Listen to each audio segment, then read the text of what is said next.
In today's video, I'm going to show you how to sign out of the Outlook app on Windows 11. Unlike many apps that have a simple sign out button, Outlook requires you to remove your account from the app to fully sign out. This is useful if you're switching accounts, sharing your computer, or just want to disconnect your email temporarily. If this video helps, make sure to hit that like and subscribe button. Alright, let's get started. First, open the Outlook app on your Windows 11 computer. You can find it by clicking the Start menu and searching for Outlook, or by clicking the Outlook icon in your taskbar if it's pinned there. Once Outlook is open, look for the Settings icon. This is usually a gear icon located in the bottom left corner of the app. Click on it to open the Settings menu. In the Settings menu, navigate to Accounts. This section shows all the email accounts currently connected to your Outlook app. You'll see a list of your accounts displayed here. Find the account you want to sign out of and click on it to select it. Once selected, look for the option that says Manage. Click on Manage to access the account management options.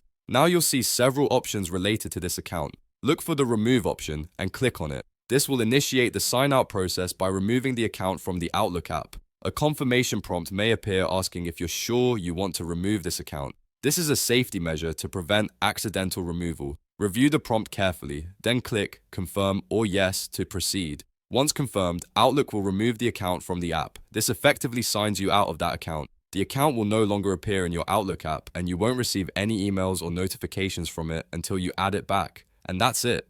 You've successfully signed out of the Outlook app on Windows 11 by removing your account. Remember, you can always add the account back later if you need to by going to Settings, Accounts, and clicking Add Account. If this video helped you, make sure to hit that like and subscribe button for more helpful tutorials.